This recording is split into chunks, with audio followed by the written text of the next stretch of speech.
السلام علیکم ورحمۃ اللہ وبرکاتہ نحمده ونصلی علی رسولہ الکریم اما بعد فاعوذ باللہ من الشیطان الرجیم بسم اللہ الرحمن الرحیم رب اشرح لی صدری ویسر لی امری واحلل عقدۃ من لسانی یفقہوا قولی ربنا زدنا علما اللہم فقہنا فی الدین آمین یا رب العالمین۔ آغاز ہوتا ہے ہمارا سورۃ الفاتحہ کا، جو کہ مکی سورہ ہے، اور سب سے پہلے ہم سورۃ الفاتحہ کی ناموں کے بارے میں دیکھتے ہیں کہ اللہ تعالیٰ نے اس کے بہت سے نام بیان کیے ہیں، اور کچھ احادیث میں بھی اس کے نام بہت زیادہ بیان ہوئے ہیں، اور ہم ان سے ہمیں اس کی اہمیت کا اندازہ ہوتا ہے کہ سورہ فاتحہ کے نام سے ہمیں پتہ چلتا ہے کہ کتنی اہمیت والی سورہ ہے۔ احادیث میں اس کا نام فاتحۃ الکتاب، یعنی کہ کھولنے والی، کتاب کو کھولنے والی، پھر اس کے بعد الصلاۃ، یعنی کہ اس کے بغیر نماز نہیں ہو سکتی، اور سورۃ الحمد للہ رب العالمین، یعنی کہ تمام تعریفوں کی قابل اللہ کی ذات ہے، تعریفوں والی سورۃ الحمد، السبع المثانی، یعنی کہ 7 آیتوں والی، القرآن العظیم، یعنی کہ یہ بہت بڑے قرآن والی، ام القرآن، قرآن کی ماں، اور ام الکتاب۔ یہ سارے نام اس کے احادیث میں بار بار استعمال ہوئے ہیں، اور کثرت سے اس سورت کے معنی اور اس سورت کے بارے میں نام استعمال ہوئے ہیں، جس سے ہمیں اندازہ ہوتا ہے اس کے اگر نام اتنے زیادہ ہیں تو ڈیفینیٹلی اس سورت کی اہمیت بھی بہت زیادہ ہے۔ سب سے پہلے سورۃ الفاتحہ کے فضائل کو دیکھتے ہیں کہ ابن عباس نے فرمایا کہ ایک مرتبہ حضرت جبرائیل علیہ السلام نبی اکرم صلی اللہ علیہ وآلہ وسلم کے پاس بیٹھے ہوئے تھے۔ انہوں نے اپنے اوپر زور سے دروازہ کھلنے کی آواز سنی تو سر اٹھایا اور فرمایا، یہ آسمان کا ایک دروازہ ہے جو آج کھولا گیا ہے، آج سے پہلے یہ کبھی نہیں کھولا گیا۔ تو اس سے ایک فرشتہ اترا، پھر فرمایا یہ فرشتہ زمین پر اترا ہے جو آج سے پہلے کبھی نہیں اترا۔ اس فرشتے نے سلام کہا اور کہا، آپ کو 2 نوروں کی خوشخبری ہو جو آپ کو دیے گئے ہیں، آپ سے پہلے وہ کسی نبی کو عطا نہیں ہوئے تھے، فاتحۃ الکتاب یعنی سورۃ الفاتحہ، اور سورہ بقرہ کی آخری آیات۔ یہ جو فرشتہ لے کر آیا تھا یہ اس سے پہلے کبھی بھی آسمان سے نہیں اترا، اور اس سے پہلے وہ آسمان کا دروازہ بھی کبھی نہیں کھلا۔ آپ ان دونوں میں سے جو حرف بھی پڑھیں گے وہ چیز آپ کو ضرور عطا کر دی جائے گی۔ دیکھیں، یہ جو سورہ ہے، یہ جو سورہ فاتحہ ہے، یہ بار بار اللہ تعالیٰ سے اس کی رحمت مانگنے کی سورہ ہے، آیتیں ہیں یہ۔ اور سب سے اہم ترین بات یہ ہے کہ جب ہم اللہ تعالیٰ سے ہدایت مانگتے ہیں، قرآن کے آغاز میں ہی یہ سورہ رکھی گئی ہے، اور اللہ تعالیٰ نے حضرت جبرائیل علیہ السلام کو بھیج کر اس قرآن کی ترتیب کو حضرت جبرائیل علیہ السلام کے ذریعے سے اللہ تعالیٰ نے نبی اکرم صلی اللہ علیہ وآلہ وسلم کو بتا دی۔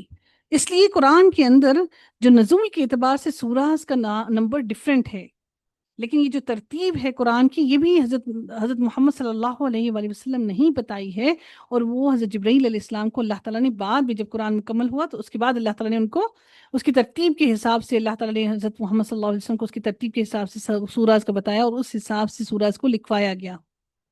اللہ تعالیٰ فرماتے ہیں یہاں پر اس کے اندر سورہ فاتحہ کے اندر ہم دیکھتے ہیں کہ اللہ تعالیٰ فرماتے ہیں، الحمد للہ رب العالمین، تمام کی تمام تعریفیں اس رب کے لیے ہیں جو تمام جہانوں کا رب ہے۔ اس سے مراد صرف ایک نہیں، ایک جہان، ایک کائنات، یہ زمین نہیں، بلکہ وہ تمام کے تمام جہان ہیں جو اللہ رب العزت نے پیدا کیے ہیں۔ یہ اللہ تعالیٰ کی صفت ہے، تمام تعریفیں اس رب کے لیے ہیں جو تمام جہانوں کا رب ہے، یعنی ہر تعریف کے لائق صرف اللہ تعالیٰ کی ذات ہے، چاہے وہ کسی بھی قسم کی تعریف ہی کیوں نہ ہو، ہر تعریف کے لائق صرف اور صرف اللہ تعالیٰ ہی ہے۔ نبی اکرم صلی اللہ علیہ وآلہ وسلم نے یہ بھی ارشاد فرمایا ہے کہ جس انسان نے سورۃ فاتحہ کو نماز میں پڑھا نہیں، اس کی نماز نہیں۔ تو سبع المثانی جو سورہ ہے، اس کو نماز میں پڑھنا لازم ہے۔ جو انسان چاہے آپ ایک جماعت میں ہی کیوں نہ کھڑے ہوں، جماعت میں کھڑے ہیں، اس کے باوجود بھی آپ کو امام کے پیچھے کھڑے ہیں، تب بھی آپ کو سورہ فاتحہ پڑھے بغیر آپ کی نماز نہیں ہوتی ہے۔ اس کے بعد اگر ہم اس کی فضیلت میں ایک اور حدیث کو دیکھیں، ابو سعید خدری فرماتے ہیں کہ ہم اپنے ایک سفر میں تھے، راستے میں اترے تو ایک لڑکی آئی اور کہنے لگی کہ قبیلے کے سردار کو سانپ نے کاٹ لیا ہے اور ہمارے لوگ غائب ہیں، تو کیا تم میں کوئی دم کرنے والا ہے؟ تو چنانچہ اس کے ساتھ ایک آدمی گیا جس کے متعلق ہمیں دم کرنے کا گمان نہیں تھا، اس نے اسے دم کیا تو وہ تندرست ہو گیا۔ سردار نے اسے 30 بکریاں دینے کو کہا اور ہمیں دودھ پلایا۔ جب وہ واپس آیا تو ہم نے اس سے پوچھا کیا تم اچھی طرح دم کرتے تھے؟ اس نے کہا نہیں، میں نے صرف الکتاب کے ساتھ دم کیا، یعنی صرف اور صرف سورۃ الفاتحہ کو پڑھ کے اس سام کے ڈسے ہوئے پر دم کیا۔ ہم نے کہا جب تک ہم رسول اللہ صلی اللہ علیہ وآلہ وسلم کے پاس نہ پہنچیں کچھ نہ کرو۔ جب ہم مدینہ میں آئے تو ہم نے نبی اکرم صلی اللہ علیہ وآلہ وسلم سے اس کا ذکر کیا، تو آپ صلی اللہ علیہ وآلہ وسلم نے فرمایا اسے کیسے معلوم ہوا کہ یہ دم ہے، یعنی یہ جو سورہ ہے یہ پڑھ کر پھونکنے والی سورہ، یعنی کہ دم کرنے والی سورہ بھی ہے، اس کو پڑھ کر آپ دم کر سکتے ہیں ہر بیماری کی شفا کے لیے۔ تو نبی اکرم صلی اللہ علیہ وآلہ وسلم نے فرمایا کہ بکریاں تقسیم کر لو آپس میں اور میرا حصہ بھی رکھو، یعنی اس میں آپ اجرت بھی لے سکتے ہیں۔ اور یہ بخاری شریف کی حدیث ہے جس میں سورہ فاتحہ کی فضائل کے بارے میں حدیث میں یہ روایت جو ہے یہ درج ہے، 5736 کے اندر یہ حدیث درج ہے۔ اس سے پتہ چلتا ہے کہ یہ سورہ جو ہے یہ بار بار پڑھ کر دم کرنے والی سورہ ہے۔ اس کے بارے میں ایک اور حدیث آتی ہے کہ خارجہ بن سلط کے چچا بیان کرتے ہیں کہ وہ رسول اللہ صلی اللہ علیہ وآلہ وسلم کے پاس حاضر ہو کر اسلام لے آئے، پھر واپس گئے تو ان کا گزر کچھ لوگوں کے پاس سے ہوا جن کے پاس ایک پاگل آدمی لوہے کی زنجیروں میں بندھا ہوا تھا۔ اس کے گھر والے کہنے لگے تمہارا یہ ساتھی یعنی رسول اللہ خیر لے کر آیا ہے، تو تمہارے پاس کوئی چیز ہے جس سے تم اس کا علاج کرو؟ تو میں نے اسے فاتحۃ الکتاب کے ساتھ دم کیا تو وہ تندرست ہو گیا۔ انہوں نے مجھے 100 بکریاں دیں۔ میں رسول اللہ صلی اللہ علیہ وآلہ وسلم کے پاس آیا اور آپ کو سارا واقعہ سنایا، تو آپ صلی اللہ علیہ وآلہ وسلم نے فرمایا کہ تم نے اس کے علاوہ بھی کچھ پڑھا؟ میں نے کہا نہیں، تو آپ صلی اللہ علیہ وآلہ وسلم نے فرمایا بکریاں لے لو، مجھے اپنی عمر کی قسم جس نے باطل دم کے ساتھ کھایا وہ جانے تم نے تو حق دم کے ساتھ کھایا ہے۔ یعنی کہ حق دم کیا ہے؟ جو قرآن اور حدیث کے اندر درج ہے۔ یعنی آپ لوگوں نے دیکھا ہوگا بہت سے لوگ دم کرتے ہیں، جھاڑ پھونک کرتے ہیں، بھی آ جاؤ ہم دم کر رہے ہیں، اور خود ہی معلوم نہیں ہوتا وہ کون کون سی سٹوریز اور کون کون سی کہانیاں پڑھ رہے ہوتے ہیں۔ جو کوئی بھی اس طرح کے کام کر کے اجرت لیتا ہے یا جو کوئی بھی ایسے کام کرتا ہے اس کا وہ سب کچھ کرنا باطل ہے، اس کا ایمان بھی خراب اور اس سے دم کروانے والوں کا بھی ایمان خراب۔ تو یاد رکھیے کہ سورۃ الفاتحہ ہر قسم کی بیماری کے لیے پڑھ کر دم کرنے کا ہمیں نبی کریم صلی اللہ علیہ وآلہ وسلم کی سنت سے پتہ چلتا ہے۔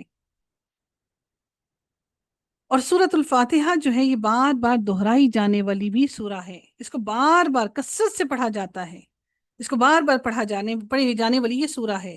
اس سورت کو فاتحہ اس لیے بھی کہا گیا ہے کہ اس سے کتاب کا آغاز ہوتا ہے، نماز میں قرأت کا آغاز بھی اسی سے ہوتا ہے، اس لیے اس کو سورۃ الفاتحہ بھی کہا جاتا ہے۔ اس سورت کا نام الحمدللہ رب العالمین یا سورۃ الحمد اس لیے بھی ہے کہ اس میں اللہ تعالیٰ کی مکمل حمد و ثنا ہے۔ اس کا نام ام القرآن، ام الکتاب اور القرآن العظیم اس لیے ہے کہ اس میں مختصر طور پر قرآن کریم کی تمام بنیادی مضامین آ گئے ہیں، تمام کی تمام۔ کون سے؟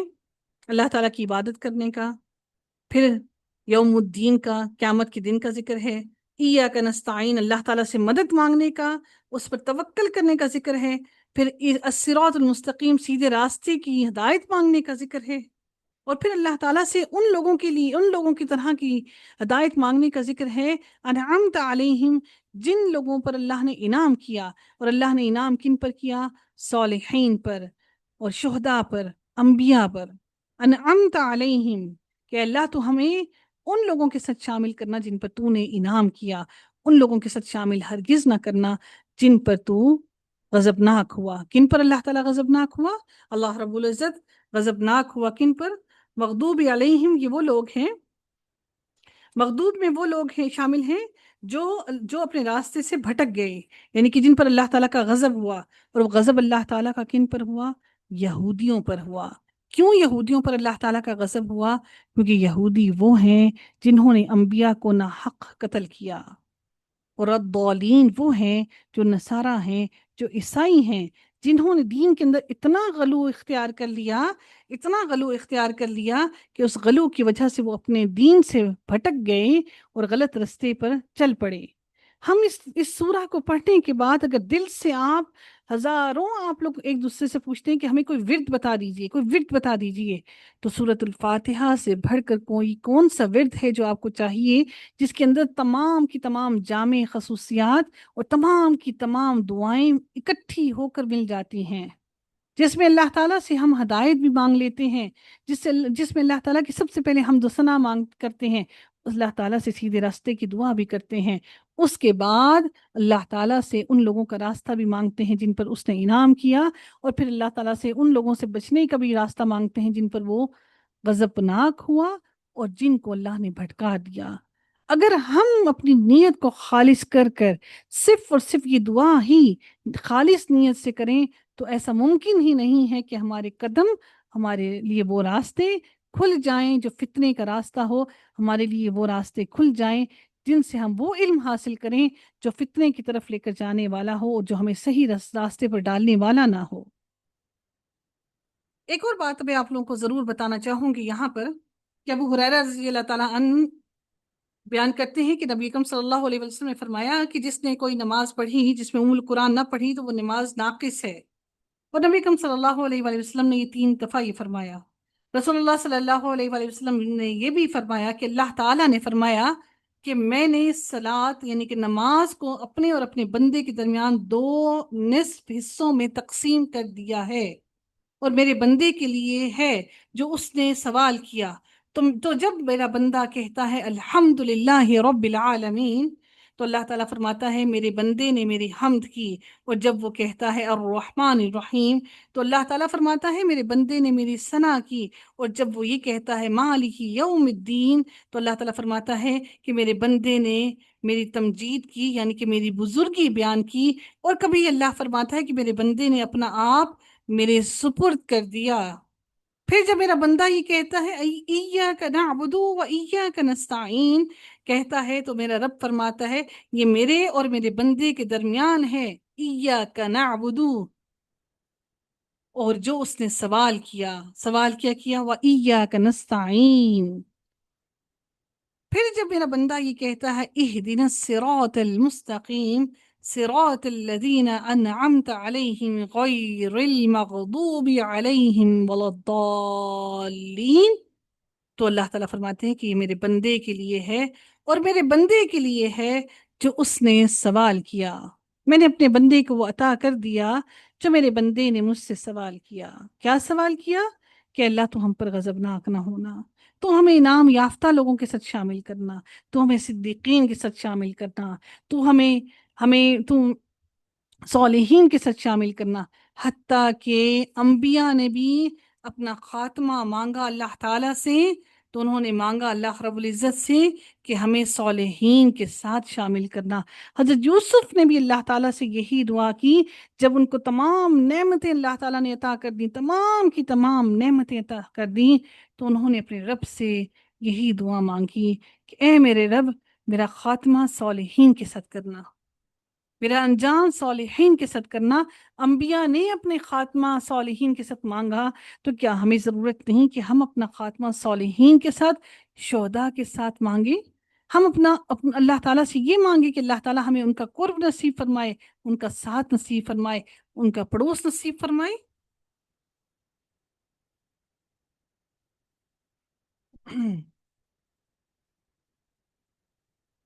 اب ایک اور چھوٹی سی بات میں ایک اور ضرور یہاں پر کہنا چاہوں گی کہ ہم انسان بہت سی وسیلوں سے دعاؤں کو مانگتے ہیں۔ جب انسان یہ کہتا ہے ایاک نعبد کہ میں ہم تیری ہی عبادت کرتے ہیں، تو اس سے صاف ظاہر ہوتا ہے کہ ہم اپنے آپ کو ہر لحاظ سے اللہ رب العزت کے سپرد کرتے ہیں، اور وہ ہر طرح سے وہ اللہ رب العزت جو رحمان ہے۔ الرحمن اور الرحیم کے اندر فرق کیا ہے؟ الرحمن اللہ تعالیٰ کی وہ رحمت کی وہ خاصیت اور اللہ تعالیٰ کی وہ صفت ہے جو اللہ تعالیٰ کی تمام کائنات پر ہے، چاہے وہ انسان ہے، جانور ہیں، پرندے ہیں، چاہے وہ کچھ بھی ہے۔ اللہ رب العزت کی رحمت کے 100 درجے ہیں، اور اللہ رب العزت نے اپنے ان 100 درجوں میں سے ایک رحمت وہ انسانوں پر کرتا ہے، ایک حصہ، اور وہی اللہ تعالیٰ نے وہ رحم اللہ تعالیٰ نے انسانوں کے دلوں میں، جانوروں کے دلوں میں، وحشی جانوروں کے دلوں میں، پرندوں کے دلوں میں، اللہ نے وہ رحم ڈالا ہے، صرف ایک حصہ، وہ ایک حصہ آپ ماؤں کے دلوں میں ہے جو آپ اپنی اولاد پر رحم کرتی ہیں، جو اپنی اولاد سے محبت کرتی ہیں۔ وہ جو باقی 99 درجے ہیں، میرا رب وہ درجے روز قیامت اپنے بندوں کے لیے استعمال کرے گا۔ یاد رکھیے گا کہ یہ رحمان کی صفت اللہ رب العزت کی تمام کی تمام کائنات کی ہر چیز پر ہے، یہ وسیع ہے۔ اللہ کی یہ صفت کافروں کے لیے بھی، مسلمانوں کے لیے بھی، ہر کسی کے لیے ہے، لیکن یہ جو رحیم ہے، میرا رب رحیم صرف اور صرف روز قیامت صرف مسلمانوں پر رحم فرمائے گا، صرف مومنوں پر رحم فرمائے گا۔ نظر کرم میرا رب صرف مومنوں پر کرے گا۔ آج اپنے لیے سوچئے کہ کیا آج ہم اس قابل ہیں کہ روز قیامت اللہ تعالی ہم پر اپنی نظر کرم کرے؟ مالک یوم الدین، یہ وہ دن ہے جس دن اللہ تعالیٰ کی ہاتھ میں ہی تمام کی تمام بادشاہت ہوگی، جس دن میرا رب، وہ قیامت کا دن ہے جس دن تمام کی تمام بادشاہت میرے رب کے ہاتھ میں ہوگی، اور یہ وہ دن ہے جب کوئی بھی کسی کے کام ہرگز نہ آئے گا، کوئی کسی کی مدد ہرگز نہ کر سکے گا۔ قیامت کے دن کا مالک صرف اور صرف میرا رب ہے۔ جیسے آپ کسی گھر کے مالک ہیں، آپ اپنے گھر کے اندر الاؤ کرتے ہیں کہ کوئی اور آ کے آپ کے گھر کے اندر اودم مچا دے؟ تو یہ قیامت کے دن کا مالک صرف میرا رب ہے۔ پھر جب اگلی بات آتی ہے ایاک نعبد و ایاک نستعین، ہم صرف تیری عبادت کرتے ہیں، یہ بہت بڑی اور بہت ہی اہم ترین آیت ہے۔ عبادت تو ہم کرتے ہیں اللہ تعالیٰ کی، چاہے وہ خشوع سے کریں، خضوع سے کریں، یا ایسے ہی بس کھڑے ہو جائیں جان ماز کے اوپر، یا کچھ بھی کریں، اللہ کی عبادت تو ہم کر ہی لی۔ لیکن مانگنا وَإِيَّاكَ نَسْتَعِينُ، اور ہم تجھ ہی سے مدد مانگتے ہیں، بہت ہی اہم ترین بات۔ ہم سمجھتے ہیں کہ اللہ تعالیٰ سے وسیلوں سے مانگا جائے، ہم اللہ تعالیٰ کو کبھی نبی کا واسطہ دیتے ہیں، کبھی انسانوں کا واسطہ دیتے ہیں، کبھی کسی پیر کا واسطہ دے دیتے ہیں، کبھی کسی پیر کے تھرو ہم اللہ تعالیٰ سے مانگتے ہیں۔ تو ہم نے تو یہاں پر یہ پڑھا ایاک نستعین، ہم مدد کس سے مانگتے ہیں؟ قرآن کی پہلی سورہ کے اندر ہی ہم اس چیز کا اعتراف کرتے ہیں کہ ایاک نستعین، اے رب ہم تجھ سے مدد مانگتے ہیں۔ تو اللہ تعالیٰ کو تو کسی وسیلے کی ضرورت نہیں ہے کہ ہم اللہ تعالیٰ کو وسیلوں سے اللہ تعالیٰ تک پہنچے اور اللہ تعالیٰ کو اپنی بات پہنچائیں۔ کیا ہمیں کسی مڈل مین کی ضرورت ہے؟ نہیں، میرا رب اپنے تمام بندوں پر مہربان ہے۔ ہاں، یہ بات ضرور ہے کہ جو نیک لوگ ہوتے ہیں، جو صالح لوگ ہوتے ہیں، ان کی دعاؤں کی قبولیت جلد ہوتی ہے۔ آپ ان کو دعاؤں کو کہہ سکتے ہیں ضرور کہ آپ ہمارے حق میں دعا کیجئے، لیکن ایسا نہیں کہہ سکتے ہیں کہ یہ ان کے تھرو آپ دعا کروائیں کہ نہیں، یہی دعا جو ہے، یہی دعا کریں گے تو یہ قبول ہوگی، اور اگر ہم نے ان سے دعا نہیں کروائی تو ہماری کوئی دعا قبول نہیں ہوگی۔ جس کے بارے میں آتا ہے کہ صحابہ کرام رسول اللہ صلی اللہ علیہ وآلہ وسلم کے پاس آ کر ان سے دعا کروایا کرتے تھے، اور دعا زندہ آدمی سے کروائی جا سکتی ہے، مردوں کے پاس جا کے آپ دعا نہیں کروا سکتے۔ اور حضرت عمر رضی اللہ تعالیٰ عنہ اور حضرت عباس رضی اللہ تعالیٰ عنہ سے بارش کی دعا کروایا کرتے تھے۔ آپ زندہ لوگوں سے دعا کروا سکتے ہیں، ان کو دعا، جیسے آپ اپنی ماں کو کہتے ہیں، اپنے والد کو کہتے ہیں، اپنے بھائیوں کو کہتے ہیں، اپنی نانی کو، اپنی دادی کو، ان کو دعا کرنے کے لیے کہہ سکتے ہیں، لیکن وسیلوں کے تھرو اللہ سے دعا نہیں مانگ سکتے۔ کیا اللہ کو کسی کنڈیشن کی ضرورت ہے ہماری دعا قبول کرنے کے لیے؟ وہ تو رب کائنات ہے، اسے تو پہلے ہی کہہ دیا۔ ہم تو اللہ کی تعریف بیان کر رہے ہیں، اے رب تو تو رب ہے، تمام تعریفیں ہم تیری اسی لیے بیان کرتے ہیں کہ تو ساری جہانوں کا، کائنات کا رب ہے، ہم اسی سے مدد مانگتے ہیں۔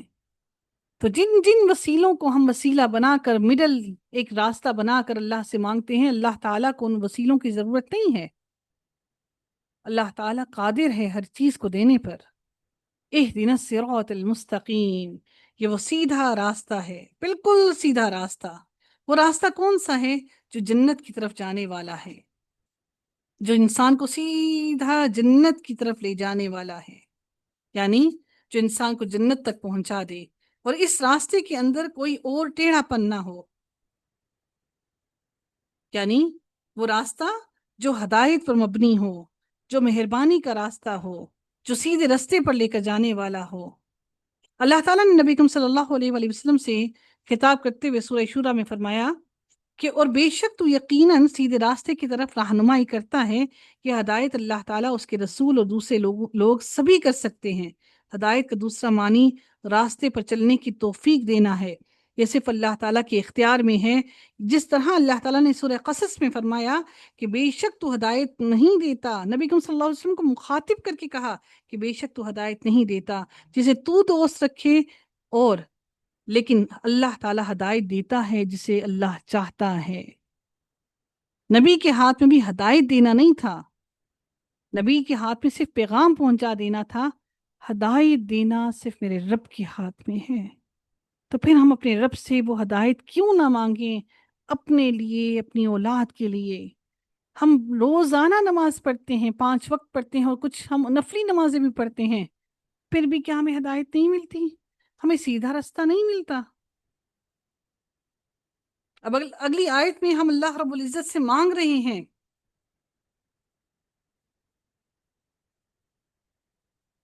اللہ تعالیٰ سے مانگ رہے ہیں صراط الذین انعمت، ان لوگوں کا راستہ جن پر اللہ نے انعام کیا، اور ان لوگوں کا راستے سے بچنے کی دعا کرنے ہیں غیر المغضوب علیہم ولا الضالین، جن پر اللہ کا انعام ہوا۔ جیسے میں نے کہا سورہ نساء میں اللہ تعالیٰ نے فرمایا اور جو کوئی اللہ اور رسول کی فرما برداری کرے تو یہ ان لوگوں کے ساتھ ہوں گے جن پر اللہ نے انعام کیا۔ آپ اگر خود کو یہ سمجھتے ہیں کہ آپ اللہ اور اس کے رسول کی فرما برداری کرتے ہیں، تو اللہ نے سورہ نساء کی آیت نمبر 69 میں فرما دیا کہ وہ نبیوں، صدیقین، صدیقوں اور شہداء اور صالحین میں سے ہوں گے۔ سبحان اللہ! تو ہم کیوں نہ کوشش کریں اپنے آپ کو ان کے ساتھ کھڑا کرنے کی، اور ہم اللہ سے کہتے ہیں غیر المغضوبی کہ یہودیوں جیسا ہمیں نہ کر دینا۔ اور یاد رکھیے ایک اور بڑی بات کہ ایسا نہیں ہے کہ یہودیوں کے پاس علم نہیں ہے، یہودیوں کے پاس اپنے دین کا بہت علم ہے، لیکن ان کے پاس عمل نہیں ہے۔ یہودیوں کے پاس عمل نہیں ہے، دین ہے، اور عیسائیوں کے پاس نہ دین ہے، نہ علم ہے، نہ عمل ہے، نہ علم ہے، نہ عمل ہے۔ تو ہم اللہ تعالیٰ سے یہ دعا کرتے ہوئے یہ کہتے ہیں کہ غیر المغضوبی، نہ ہمیں ان کا راستہ دکھانا جن پر تو غضبناک ہوا، علیہم ولا الضالین، اور نہ ان لوگوں کا راستہ دکھانا جن سے جو بھٹک گئے اپنے راستے سے۔ اللہ تعالیٰ سے دعا ہے کہ رب کائنات ہمارے لیے ہدایت کے راستے کھولے، اور اللہ تعالیٰ ہمارے لیے وہ شر کے اور فتنے کے تمام راستوں کو بند کر دے۔ رب کائنات ہم سب کو علم نافع عطا فرمائے، ہماری آنے والی نسلوں کو اللہ تعالیٰ ہدایت نصیب فرمائے، اور اللہ تعالیٰ سے رب کائنات سے یہ دعا ہے کہ رب کائنات ہم سب کو ہدایت عطا فرمائے، اور ہم سب کے لیے قرآن پر عمل کرنا آسان کر دے۔ وآخر دعوانا الحمد للہ رب العالمین، صلی اللہ تعالی علی خیرہ خلقہ اجمعین برحمتک یا ارحم الراحمین۔ سبحانک اللہم و بحمدک، نشہد لا الہ الا انت، نستغفرک و نتوب الیک۔ السلام علیکم ورحمۃ اللہ وبرکاتہ۔